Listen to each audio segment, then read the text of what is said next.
Hello friends, this is Chetan. Recently America के house of panel ने एक quad नाम का बिल पास कर दिया है जो इंडिया, अमेरिका, जापान और ऑस्ट्रेलिया के यानी क्वाड कंट्रीज के बीच रिलेशन को और मजबूत करेगा। चाइना के लिए बहुत ही बड़ा ये झटका मैं कहूंगा, क्योंकि आपने सुना होगा जब भी क्वाड ग्रुप या इंडो पैसिफिक स्ट्रेटेजी की बात होती है तो चाइना भड़क उठता है, कहता है कि चीन को घेरने के लिए इंडिया अमेरिका की ये चाल है। ऐसे में ये क्वाड बिल चाइना को बहुत ही ज्यादा चुभेगा। नाउ क्वेश्चन ये है कि ये बिल आखिर है क्या, किस लिए इस बिल को अमेरिका लेकर आया और क्या ये बिल चाइना को कंट्रोल में रख पाएगा, इस बिल के इंडिया के लिए क्या मायने हैं और बहुत कुछ आपको जानने को मिलेगा। एक्चुअली बात यह है कि यूएस हाउस ने यानी अमेरिका की जो पार्लियामेंट है उसने एक क्वाड बिल को पास किया है जो अमेरिका के एडमिनिस्ट्रेशन को इंस्ट्रक्ट करता है कि वो क्वाड के लिए एक intra parliamentary working group setup करें, ताकि जो क्वाड की कंट्री है जिसमें इंडिया, जापान, ऑस्ट्रेलिया और अमेरिका है, इनके साथ क्लोजर कोऑपरेशन को इंश्योर किया जा सके। जैसा कि आप सभी जानते हैं कि क्वाड को एशिया का नाटो कहा जाता है। क्वाड की शुरुआत 2007 से मानी जाती है, लेकिन उस समय ये इनफॉर्मल एसोसिएशन था। लेकिन 2017 में इस ग्रुप ने ये डिसाइड कर लिया कि चाइना को इकोनॉमिकली एंड मिलिट्रली दोनों तरीके से काउंटर करना ही पड़ेगा। देन उसके बाद मार्च 2021 में लीडर लेवल की क्वाड की पहली समिट हुई और तभी से क्वाड ने दुनिया का ध्यान आकर्षित किया कि इंडिया, यूएस, ऑस्ट्रेलिया और जापान ये चार कंट्री मिलकर इंडो पैसिफिक वाले रीजन में चाइना को काउंटर करके ही रहेंगे। अगेन 379 वोट इस बिल के पक्ष में थे और 39 विपक्ष में।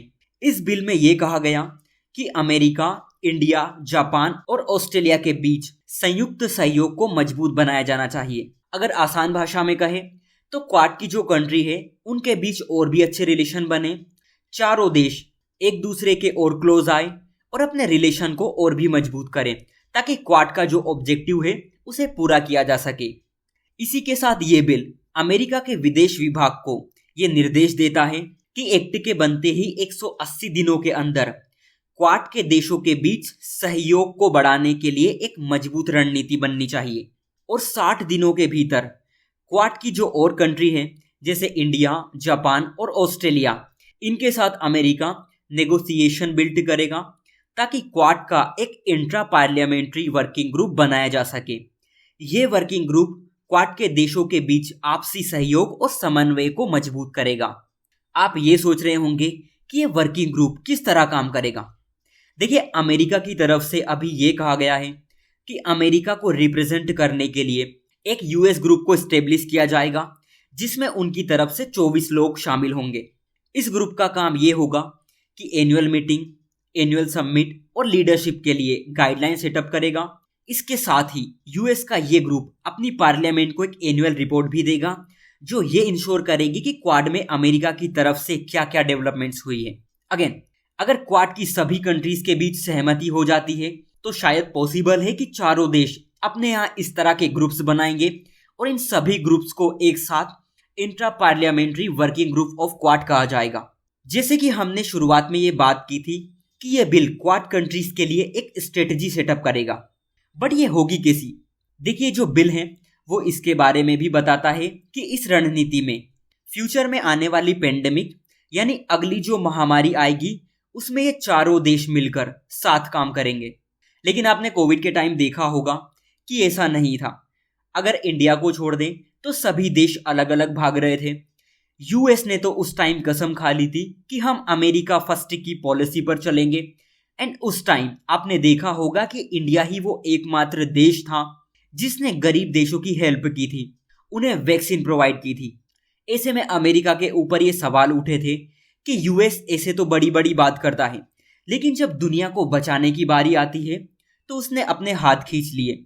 ऐसे में शायद अमेरिका ने सोचा होगा कि क्वाड के साथ मिलकर अपनी इमेज को ठीक किया जाए। इस रणनीति का दूसरा हिस्सा ये है कि न्यू इनोवेटिव टेक्नोलॉजी यानी जो नई टेक्नोलॉजी उभर कर आ रही है उसमें साथ में काम करना है। जैसे आप देख पाओगे कि इंडिया का डिजिटल पब्लिक इंफ्रास्ट्रक्चर कितना मजबूत हो रहा है, चाहे यूपीआई हो जिससे आप 1 क्लिक पर पेमेंट कर सकते हैं, चाहे और कुछ। इंडिया की जो स्पेस एजेंसी है इसरो, वो भी बहुत आगे बढ़ चुकी है। ऐसे में क्वाड अगर साथ मिलकर काम करते हैं तो ये बहुत अच्छी बात क्वाड के लिए होगी। एंड थर्ड है इकोनॉमिक रिलेशन को और डीप किया जाए। देखिए यहाँ पर आपको एक बात समझनी होगी कि अभी चाइना बहुत तेजी से आगे बढ़ रहा है। हालांकि उसकी जो इकोनॉमी है वो बहुत सारे हर्डल फेस कर रही है, लेकिन फिर भी वो बड़ी मात्रा में गुड्स का एक्सपोर्ट करता है। एंड ऐसा माना जाता है कि कुछ टाइम बाद चाइना अमेरिका को भी पीछे छोड़ देगा। ऐसे में अगर क्वाड के देशों के बीच अच्छे इकोनॉमिक रिलेशन रहते हैं तो चाइना को आगे बढ़ने से रोका जा सकता है। नाउ आपका क्वेश्चन ये होगा कि इस बिल के आखिर मायने क्या है, स्पेशली इंडिया के नजरिए से। क्या ये बिल चाइना को कंट्रोल कर पाएगा? देखिए ये बिल क्वाड की रूपरेखा को ऐसे टाइम में डिफाइन करता है जब चाइना इकोनॉमिकली बहुत ज्यादा स्ट्रांग हो रहा है, इंडो पैसिफिक वाले रीजन में अपना प्रभुत्व बढ़ा रहा है, छोटी छोटी कंट्रीज को डराता धमकाता है। ताइवान, फिलीपींस इसके एग्जाम्पल है। वहीं दूसरी तरफ अपने विस्तारवादी नीतियों के चलते इंडिया को परेशान करता है, कभी बॉर्डर पे तो कभी पड़ोसी देशों में अपनी प्रेजेंस बढ़ाकर। ऐसे में चाइना की हरकतों को ठीक करने और क्वाड के डेवलपमेंट के लिए ये बिल बहुत अच्छा साबित हो सकता है। इस बिल में इनोवेटिव टेक्नोलॉजी की बात की गई है, यानी ये टेक्नोलॉजी का सहयोग अगर डिफेंस एंड इंटेलिजेंस के फील्ड में हो तो चाइना के लिए एक बहुत बड़ा झटका होगा। उसी तरह अगर चारों देशों के बीच इकोनॉमिक रिलेशन अच्छे होते हैं तो चाइना ने जो सप्लाई चेन पर एकाधिकार जमा रखा है उसे तोड़ने में भी मदद मिल सकती है। वहीं अगर आप देखते हो तो क्वाड का फोकस इंडो पैसिफिक वाले रीजन में रहता है। क्वाड ने पिछले कुछ सालों से मिलिट्री ड्रिल्स और रेगुलर मीटिंग के थ्रू अपने आप को और बूस्ट किया है, जिसमें जो मालाबार एक्सरसाइज होती है ना, उसने तो चाइना को इतना डरा दिया है कि जब भी ये कंडक्ट की जाती है तो चाइना कुछ ना कुछ तो बोल ही देता है। अब देखना ये होगा कि क्या ये बिल क्वाड की सभी कंट्रियों को एक मंच पर ला सकता है। क्या इस वर्किंग ग्रुप पर सभी की सहमति बनेगी? देखते हैं आगे क्या होता है। सो आज के लिए इतना ही। Thank you.